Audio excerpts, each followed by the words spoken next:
6 rounds of penalties. Luis Malagón makes a save on Jack Mayer. America is celebrating. Nashville is dejected, headed to the locker room. A video review happens. Malagón was off his line. Welcome to Instant Replay Leagues Cup Round of 16 edition. I'm your host, Andrew Wiebe, and as always, we're taking a look at the most controversial refereeing decisions in the tournament. We start with a play that broke Club America's hearts. After a 2-2 draw in regulation, full of drama, Nashville and America went to the penalty spot, and it looked like Los Águilas had won it when Luis Malagón, their goalkeeper, saved this penalty from Jack Mayer. Celebrations ensued. A bunch of fans came on the field for selfies. If you're listening at home or watching, do not do that. And America celebrated. They thought they'd booked their spot against Minnesota in the quarterfinals. But hold on. The VAR, Eric Yair Miranda Galindo, was watching. He was checking, as every VAR does, and he was watching the feet of Malagón when Mayer struck the ball. You're watching the footage right now. You tell me what you see. It is clearly that Malagón came off his line when the ball was struck by Mayer. The rule states that you either have to have a foot on the line or over the line. In other words, in line with the goal line. Malagón has neither. Therefore, after a delay and a good bit of confusion, Selvin Brown, the referee, sends Jack Mayer back to the spot, where Mayer promptly buries the kick.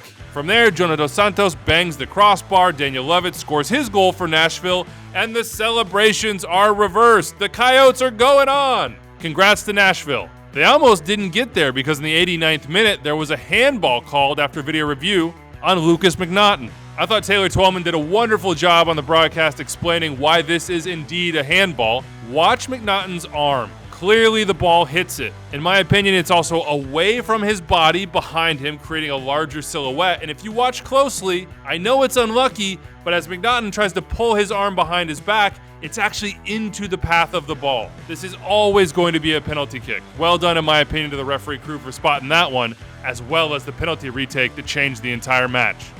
To Minnesota we go. 70th minute, it's a corner kick for Toluca. Hassani Dotson is defending, and it looks like it goes out for a goal kick. Only no, the VAR Diego Montaño Robles spots something and calls Victor Rivas to the monitor. What Robles spotted is what you're seeing now, which is a clear foul, an elbow by Dotson on the Toluca player. That's a foul for me and a clear yellow card, perhaps even bordering on red had Dotson cocked his elbow back and thrown it in. Either way, reckless play, and Victor Rivas makes his decision. Penalty and yellow card, and since it's the second yellow for Dotson, he's off.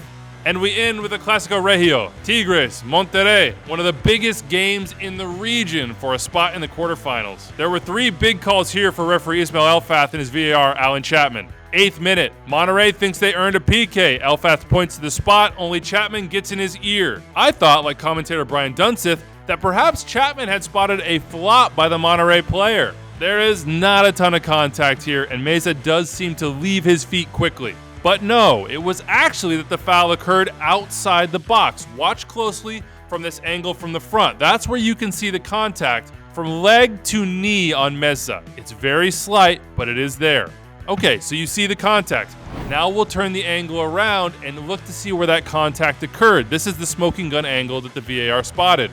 You can see that contact occurs outside the penalty area. Therefore, when Elfath goes to the monitor, he returns and says no PK, but he keeps his foul call. That's a free kick. Well done. To the 53rd minute we go. Diego Lainez thinks he has a penalty here for a handball on the Monterrey defender. Elfath says nope, that's a corner kick, and there's no review initiated by Chapman. I understand why. The broadcast angles are not definitive in any way for me. In fact, they're moving so quickly and from non-definitive angles that I can't really tell what happened, where the ball hit, if it hit the arm, how far out from the body the arm was. I do see the Monterrey defender sort of leaning into it, but if his arm's in a natural position, I don't think you would call handball here. For all those reasons, I understand why Chapman did not send it down to be reviewed at the monitor and why the call on the field stood. It's near impossible to tell exactly, or in other words, clearly and obviously, what happened. Tigres weren't happy, and I'm sure they weren't happy about this 91st minute call that changed the game and won it for Monterrey in the end. Elfath does not originally call a foul on this play as Javier Aquino puts in an unwise challenge, but Chapman sends him to the monitor. Elfath has to yellow card Guido Pizarro to get him away as he makes his decision, but eventually that decision is penalty. And I understand why he made that call.